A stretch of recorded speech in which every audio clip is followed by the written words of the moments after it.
Del Padre, del Hijo y del Espíritu Santo. Amén. Queridos hermanos, continuamos con esta meditación sobre los sacramentos y estamos un poco amplificando lo del sacramento del orden que hemos explicado a base del Catecismo de San Pío X. ¿Por qué? Porque es importante que sepamos un poco qué es el sacerdocio cristiano, católico y qué dicen las almas nobles y santas acerca de esto. Cuando el santo sacerdote Padre García Herreros, gran apóstol de Colombia, cumplió sus 50 años de sacerdocio, escribió estos recuerdos: llegado a la cumbre de mi sacerdocio, permite Señor que te dé las gracias. Gracias Señor por lo que ambicioné, no pude anhelar más ni alcanzar más. Soñé con ser sacerdote y lo fui. Soñé tomarte en mis manos y te tomé temblando. Soñé saborear tu sangre y la saboreé embriagado de emoción. Soñé hacer tus veces ante los fieles y lo fui feliz. Soñé Cristo porque me diste soñar y me diste realizar. Que mi frase preferida sea hasta el fin: gracias Señor de haber sido un sacerdote según tu corazón. Se lee en un manuscrito muy antiguo, de 1000 años. El sacerdote dice: el sacerdote debe ser a un tiempo grande y pequeño, sencillo y natural, como de origen campesino, lo que fue San Pío X, de hecho, Santo Cura de Ars, San Juan Bosco. Héroe en el dominio de sí mismo, fuerte dominador de sus propios deseos. Un pecador a quien Dios ha perdonado y se dedica a obtener el perdón para muchos otros. Servidor humilde para los tímidos y los débiles, que sepa inclinarse ante los pobres, mendigar a favor de ellos y sus manos estén siempre abiertas para dar. No hay nada tan horrible que un sacerdote avaricioso, codo. Que tenga el sacerdote un corazón de madre para con los enfermos, la sabiduría de un anciano y la sencillez de un niño. Que su pensamiento se dirija siempre hacia el cielo que nos espera, pero sus pies estén bien firmes en la tierra. Que sea paciente en el sufrimiento y siempre lleno de alegría. Ese es el buen sacerdote, decían los santos del pasado. Decía también Santo Agustín: cada año en el día de mi ordenación sacerdotal me dedico a meditar en la grandeza del sacerdocio y a darle gracias a Dios. San Francisco de Sales añadía: cada año en la fecha de mi ordenación de sacerdote solemnizo ese día con todo mi afecto, porque me recuerda la fecha en que fui consagrado a Dios y recibí el mayor de los honores y la más grande de las responsabilidades. En dicho día me consagro de nuevo al Señor y hago misa de acción de gracias. Otro santo sacerdote, igual casi que el santo cura de Ars, el padre Chevrier, apóstol de Francia, que llevó a la santidad a muchos sacerdotes, decía: el sacerdote tiene que ser un hombre devorado, comido, masticado por los demás, ser buen pan para los demás. Todos deben tener derecho a devorarle su tiempo, sus cualidades para convencer y convertir, sus bienes materiales y espirituales. Tiene que ser un hombre despojado y crucificado. Sus 3 grandes polos de imitación deben ser el pesebre, el calvario y el sagrario. Eso decía este santo sacerdote Chevrier. Se escribe C-H-E-V de Victoria, R-I-E-R. Chevrier en francés. Otro caso: sacerdotes mártires. En el siglo XX, en la persecución religiosa de México, fueron martirizados muchísimos sacerdotes por la tiranía del gobierno anticristiano de Calles. En 1936, el gobierno comunista de España mandó asesinar a 13 obispos y 4.000 sacerdotes. Esta gente que habla tanto de derechos humanos, y considera como que conejos a los demás, ¿no? ¡Qué mentira! ¡Qué mentira! ¡Qué injusticia! Un católico que tiene una imagen, esos comunistas, y bien lo hicieron pedazos, lo dieron a los puercos para que lo comieran. ¡Qué injusticia! sacaban los cuerpos de los cadáveres y jugaban fútbol con la calavera de los difuntos católicos. ¡Qué injusticia! Esos son de derechos humanos, progresista, bárbaros más bien. En Ucrania los sacerdotes fueron enviados a Siberia por los comunistas de Stalin y casi todos murieron en el destierro. Cuenta Santa Teresa que ella vio un día al ir a comulgar que alrededor del sacerdote celebrante estaban varios demonios. Dios mío. Con esto se dio cuenta de que ese pobre sacerdote estaba en pecado mortal. Otro día vio que el sacerdote que llegaba a celebrar tenía el alma muy negra. Se acercó después a él y le dijo: Padre, usted está en pecado. El otro se disgustó mucho al principio, pero después estalló en amargo llanto y le pidió: ayúdame a conseguir un sitio lejano donde pueda librarme de una mala amistad que me hace pecar. La santa le consiguió puesto en un monasterio retirado y a los 3 años murió muy convertido y transformado. Esto se lee en la vida de Santa Teresa de Ávila número 38. Otro ejemplo: un pobre viejo de mi barrio vino a confesarse y comulgar después de 40 años en que no lo hacía. Mis visitas frecuentes a llevarle la Eucaristía a su esposa enferma lo movieron a ello. Una señora me llamó a ver si la puedo instruir en nuestra religión católica y dice que la conmovió el día en que su hijito estuvo a punto de morir, yo estuve a su lado consolándole y ayudándole. Un joven de 17 años empezó a venir a misa cada domingo y comulgar desde que cada mes voy a su casa a llevar la comunión a su madre paralítica. Esto lo dice el padre Leo XIII. Otro caso, San Juan Bosco. San Juan Bosco, al sentir las señales de admiración del pueblo hacia él, exclamaba emocionado: demos gracias a Dios que aún permite tanta fe en el pueblo, como se respeta todavía la dignidad sacerdotal. Si don Bosco no fuera sacerdote, ¿quién pensaría en él? Nadie. El santo obispo de Brigard, recordando los favores de nuestro Señor, exclamaba: cómo ama y cuida Dios a los sacerdotes. Es verdad, son otros Cristos en la tierra. El sacerdote es otro Cristo, Cristo en la tierra. Vemos en la Biblia, profeta Zacarías capítulo 3, que dice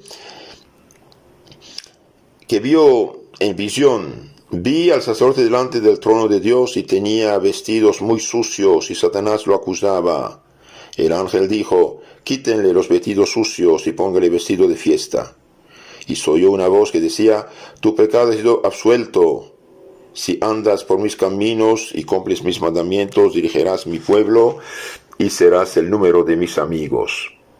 Ojalá eso se cumpla en todos, en cada momento. Cuando Santa Teresita tenía 15 años, hizo una peregrinación desde su país, Francia, hasta Italia, a visitar al Santo Padre León XIII. En el grupo iban 160 sacerdotes. Todavía Francia era católica. La teología moderna no había invadido los seminarios, gracias a Dios. En aquellos 15 días de peregrinación, Teresita descubrió que los sacerdotes no son unos ángeles, como ella había imaginado, sino que son personas débiles inclinadas al pecado. Desde entonces se propuso dirigir todas sus oraciones y pedir la santificación de los sacerdotes. En sus 9 años que estuvo de religiosa, hasta su muerte a los 24 años, todas sus plegarias y sacramentos fueron para pedir por la santificación de los sacerdotes y prometió que desde el cielo seguiría orando por ellos. Por eso los sacerdotes le tienen mucha devoción a Santa Teresita, y los que más le rezan y más leen sus escritos se conservan más fervorosos y más virtuosos. Sí, queridos hermanos, si un demonio ataca a un fiel, hay 10 y más que atacan al sacerdote. Por eso Los que quieren tener estados laicos, sin Dios y sin religión, bien no saben que el ambiente como un poderoso corriente lleva a la perdición. Los que han laicizado los estados católicos y los obispos y cardenales y papas que estuvieron de acuerdo con esto, bien, estaban en las nubes. No han pensado que un ambiente lleno de microbios enferma a la gente incluso sana. Un gobierno, un estado cristiano que favorece la fe, las buenas costumbres, las virtudes, bien, ayuda a salvar más almas que un estado donde el bien y el mal no existe. Cuidado, estamos como estamos. ¿Por qué? Porque el ambiente ya no es cristiano. Y por eso los católicos no tienen derecho de votar por programas, por partidos que tienen programa anticristiano. Cualquier partido que permite cosas anticristianas, como por ejemplo el aborto, el homosexualismo, el divorcio, etc., no pueden votar por esta gente porque apoyan algo que es anticristiano. Otro ejemplo. En el campo de batalla un soldado está moribundo. Llama al médico: doctor, ¿me salvaré? No lo sé. Llama al coronel: mi coronel, ¿me salvaré? No lo sé. Llama al sacerdote. Se confiesa con él, recibe la comunión y le pregunta: Padre, ¿me salvaré? Claro que sí. ¿Y cómo lo sabes? Porque Jesús dijo a los sacerdotes: al que ustedes le perdonan los pecados, quedan perdonados, y al que retiene, quedan retenidos. San Juan, capítulo 20, 22, 23. Así que usted ha quedado perdonado de 2 pecados. Y Jesús prometió: quien coma mi cuerpo y tendrá la vida eterna, y yo lo resucitaré en el último día. Y usted acaba de recibir el cuerpo de Cristo en la Eucaristía. El moribundo exclamó: qué consolador es morir asistido por un sacerdote, y expiró. Así es verdad. Otro caso. Un sacerdote se negaba a bajar por un camino estrecho, difícil, a auxiliar a un enfermo grave. Un campesino le dijo: baje, padrecito, que por ese camino suben los diezmos que le llevan a su merced. Los feligreses no querían al párroco y pidieron que lo cambiaran. El día en que se iba, les hizo un sermón acerca de esta frase de Jesús: yo me voy a prepararles un puesto. Después supieron que lo habían trasladado, era de capellán del cementerio. Sí. El santo fundador, Monseñor Builes, bendecía a Dios porque en su hogar se veneraba mucho al sacerdote, y decía que a eso se debía en buena parte su vocación. Un sacerdote muy anciano repetía: todavía puedo obtener muchos éxitos, porque aunque ya no puedo ni predicar ni andar, sí puedo rezar, y con mi oración puedo conseguir muchas bendiciones del cielo para muchas personas. Y es verdad, una persona mayor, un sacerdote enfermo, ciego, aunque rezando rosarios, puede ayudar mucho, muchísimo. Un sacerdote que no haría otra cosa que celebrar la misa, bien, hace mucho bien a toda la humanidad. Y también cuidado, hermanos, aquí dice este monseñor: y yo debo mi vocación en gran parte porque había mucho respeto al sacerdote. Entonces cuidado, no hablar mal de los sacerdotes, Esto intoxica a los niños, puede causar su perdición. Cuidado. Un gran escritor describía así el sacerdote que más veneraba. Sus sermones reposan de anécdotas y están llenos de gracejos, su humor y caridad, la cual fluye mansa y humildemente la doctrina de Jesucristo, amable y atento, con la tenacidad de un héroe y con la alegría de un santo. Al verlo se sienten ganas de reconciliarse con Dios. No se queja por grandes que sean sus sufrimientos, siempre jovial, alegre, un alma de niño, con un corazón que casi no le cabe en el pecho. Generoso, comprendedor de las miserias humanas, cuyos labios no conocen la amargura de las palabras duras y humillantes. Sí, un buen sacerdote que no regaña, o al menos corrige con prudencia, sereno, pacífico, prudente, severo consigo mismo, suave con los demás, con sermones estupendos por los gráficos y graciosos, llenos de palabra de Dios, caritativo hasta dar su propia pan, corazón de oro, excelente compañero, dan ganas de ser sacerdote así. Queridos hermanos, un día un pobre vino a pedir ayuda a San Pío X, que era párroco, y como ya no tenía nada, entonces tomó la cacerola que estaba sobre el fuego cociendo papas, le dio las papas con la cacerola. El santo cura de Ars no tenía nada. Cuando venían los mendigos a pedir algo, decía: mire, vamos a hacer un contrato, deme este pan viejo que tienes y te doy ese nuevo que recibí. Su ayudante de aseo le escondía una camisa afuera, le escondía una camisa porque daba todo, hasta sus camisas, ¿no? Terminamos con estas anécdotas. A principios del siglo XXI se hizo una encuesta entre el pueblo acerca del sacerdote. Las respuestas fueron estas: ¿qué le gusta al sacerdote? La gente dijo que visita a los enfermos, ayuda en los estudios, reparte mercados, trabaja mucho, poco se da vacaciones, instruye, ora por el pueblo, aconseja en casos difíciles, recibe bien la gente. Y la gente pide por un enfermo, el padre no puede ir. No es normal. Los enfermos tienen prioridad, sobre todo si es enfermedad grave, para darles los santos óleos. Entonces, ¿qué no le gusta al sacerdote? Actitudes que escandalizan, respuestas duras, se aísla, grita, regaña, no se actualiza, no sabe predicar, manifiesta deseo de dinero, tiene preferidos, es pesimista acerca de la gente, descuidado con el templo y el culto. ¿Qué desean del sacerdote?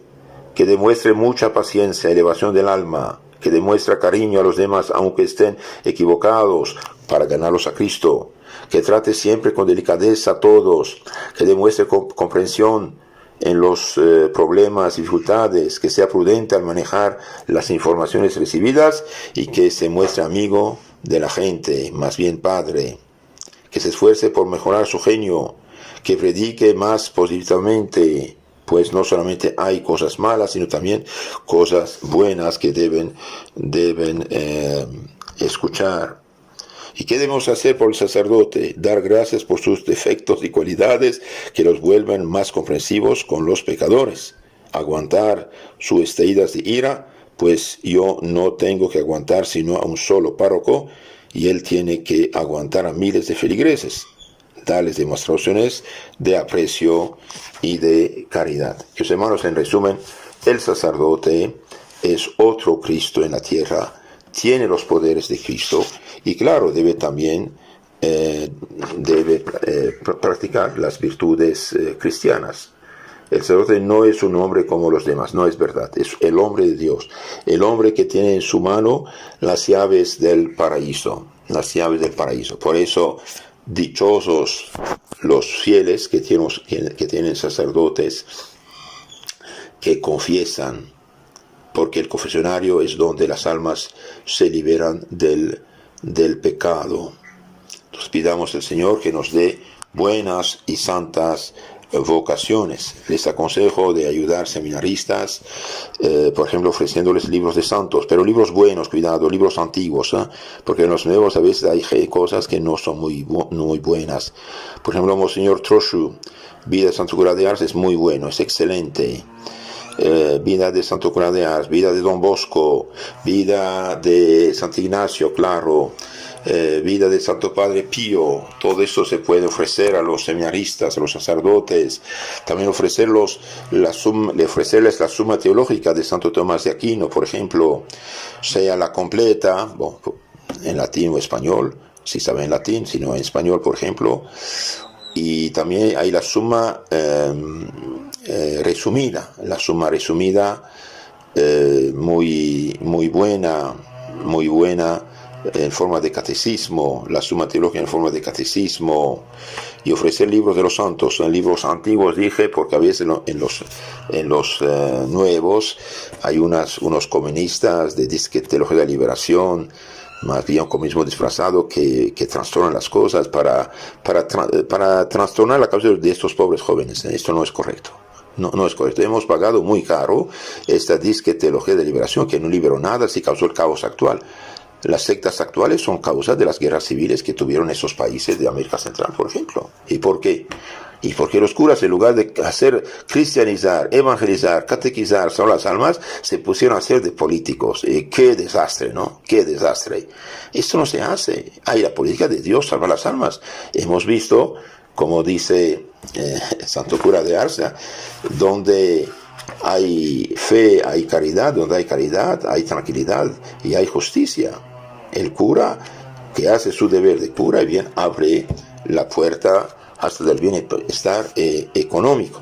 Que la Virgen Madre del Sacerdocio nos ayude. Amén.